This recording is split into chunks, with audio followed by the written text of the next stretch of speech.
Joining us now to discuss, Judge Larry Seidlin, a former Florida State Court judge who has presided over murder cases and trials. Bob Bianchi as well, a former head prosecutor in Morris County, New Jersey. He's also a host for the Law and Crime Network. Good to have you both on. Judge, I wonder if I could begin with you. Let's set aside the drama if we can for a moment. I just want to get to the law here. What are the standards for self-defense? And as you watch this, I mean, there were two different circumstances here. One in which the person who was shot did have a weapon. Another in which the weapon was a skateboard. Do you see one or the other meeting the standard of self-defense? Well, the defense laid out a good defense in the past few days. Is the defendant in fear of being struck in a dangerous way? Is his life at risk?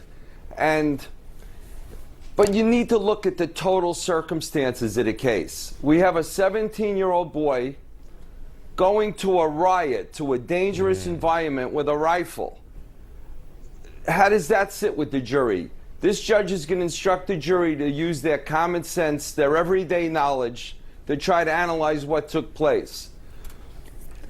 One of the defendants, the one that was struck by him and was not killed, he said he pointed his gun at the defendant.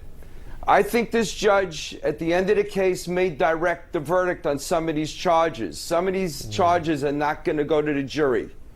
Some of them are just going to be outright lost. What happens is the prosecutor has a big balloon at the beginning of the case, and the defense punches holes in that balloon as the case proceeds. Unfortunately, in this case, there's a political environment. There's a toxic environment on this case. Some of the extreme left and some of the extreme right are advocating their positions.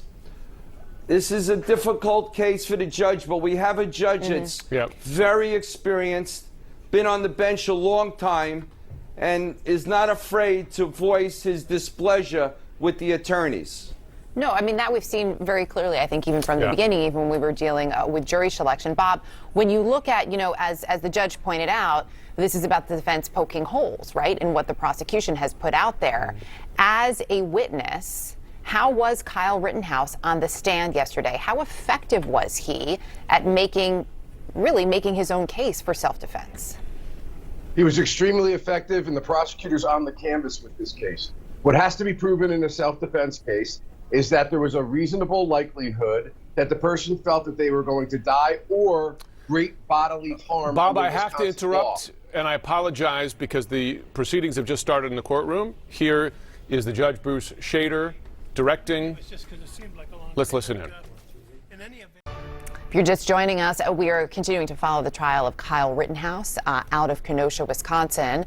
We checked in a short time ago, and we're monitoring what's happening in that courtroom right now. Some discussions between attorneys and the judge as they prepare for the first of what we expect to be 3 more witnesses who will be called by the defense. Starting today with one of them, John Black. I want to bring in our panel, former federal prosecutor Jeffrey Toobin, former Florida State Circuit Court Judge Larry Seidlin, and former head prosecutor in Morris County, New Jersey, Bob Bianchi. Jeff, I just want to start with you when it comes to who we're expected to see today. So we know John Black, this use of force expert, is expected to be the first witness called today, first person we're going to hear from. It's interesting that this is, right, who's being brought in now by the defense. It's a little unusual when the defendant testifies that he's not the last witness. The defense lawyers often want their client's story the last thing in the jury's head before they go to deliberate. Here we have a use of force expert who will come in essentially to justify everything Kyle Rittenhouse just said on the witness stand, which may be an effective tactic. But the problem the prosecution has in this case is they don't have a witness who can say Rittenhouse is lying about what happened, or at least we haven't seen that witness yet. I mean, there's a chance for a rebuttal case. And, you know, the reason most defendants don't take the stand is that they have a prior criminal record that they don't want revealed to the jury, or they have a history of false statements that they don't want revealed to the jury. Rittenhouse had neither of those. So he was a better witness to put on the stand, and I think he was a pretty effective witness. Let's see how they can back him up with an expert today. Bob Bianchi, and apologies we had to interrupt you earlier as we were going to the courtroom. I do want to ask you what the range of potential outcomes here, because you have full-on acquittal, but you also have the possibility of lower charges, perhaps. Can you walk us through that? I'm so glad you asked that, because nobody's really talking about another area of the law of self-defense, which is called imperfect self-defense. And that is where the defendant had a reasonable belief that he was in great bodily harm or could die, but that the jury finds that that belief, an honest belief, was, however, unreasonable. And the reason that's important is it lowers a first-degree life sentence in Wisconsin down to a second-degree conviction, which carries only a maximum of 60 years, So that is why I think you may be, and one last point here, you may be seeing the prosecutor in his desperate attempts yesterday, and by the way, doing stuff with the Fifth Amendment that is just mind-blowingly will cause a reversal of this case. If there's even a conviction, I am guaranteed of that. So this is a free shot for the defense at a trial. But you saw the prosecution, to your point, you're bringing the weapon, and you were there, and if it wasn't for you, what the prosecutor's trying to do is go to an area of the law that the judge will read at the end of the day called provocation.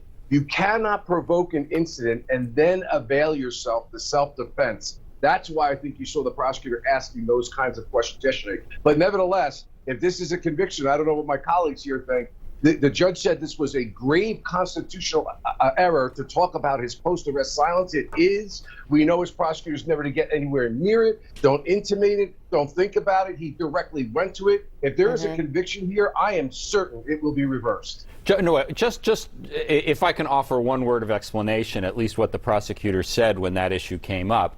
He was saying, and I agree he handled it poorly when he was asking the questions, is that Rittenhouse gave certain interviews to the news media that he was referring to referring to prior statements. He certainly had the right to do that. You have no Fifth Amendment right to talk or not talk to a reporter.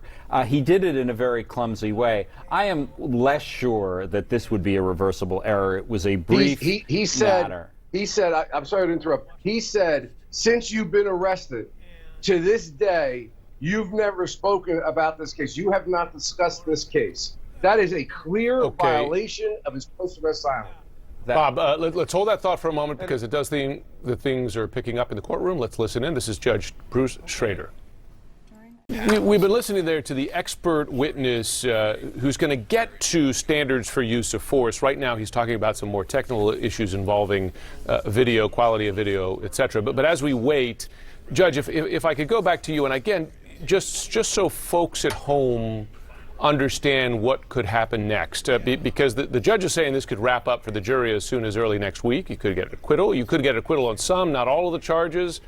You could get, as you've cited, the judge lowering or bringing a lesser charge up. How would that work exactly? The judge would, at the end of the case, reflect on the facts of the case, and then the prosecutor would urge the judge to read the following jury instructions to the jury. The defense attorney may welcome that concept or may say, let's roll the dice. Either he's guilty of homicide or he's not. The prosecutor will urge the judge to try to get lesser included offenses, because it's very difficult with this fact pattern to get convictions on the homicide. Even though this young man, this 17-year-old boy, is walking around that ugly environment, that toxic environment with a rifle, it's still going to be difficult. Two of the individuals that were killed, that died, they're no longer obviously alive to tell their side of the story. Yep. They positioned it well. I'm practicing law now 14 years since my case that was pretty high profile. And what I do is what this defense did. They put the mother right in that courtroom and said, bring plenty of tissues, because the jury's looking at the mother crying. Yeah. Is that staged? Is that theatrical? Broadway's ready. And then the defendant, when he takes the witness stand, this 18-year-old boy, he tears up for the jury, trying to show them both very human. But the question the jury would say is, other mothers kiss their children off and say, you're going to go to school today, you're going to do employment. This kid's going off to another state with a rifle in a very ugly environment, in a riot. And where was she prior to that moment? Prior to the moment of being in this courtroom? There's a lot of stuff going on. And this judge picked a jury in one day. If it was the O.J. Simpson case, it would have been weeks. This judge doesn't mess around. He was able to force those lawyers, be on top of them, to pick the jury in one day. It's pretty incredible. You know, as we look at this, and Jeff, I think it was you who brought this point up earlier, but the fact that, you know, and Bob, we were talking about this, prosecution obviously is dealing with the case that it has, but it is interesting what we've seen from the defense, and I think specifically what we saw from Kyle Rittenhouse yesterday. He was, I would say, very comfortable, in all honesty, on that stand. Comfortable answering questions, Bob. You know, didn't give too much in some cases. Oftentimes you'll see someone take the stand and sometimes maybe they'll ramble on a little bit, right? And anybody who's watched any sort of legal drama knows that there is often an instruction from your lawyer. You don't want to say too much. You've said he was a very effective witness. What did you see from him that you found most convincing? Despite the fact he's walking around with an AR-15, he's a vulnerable cop wannabe.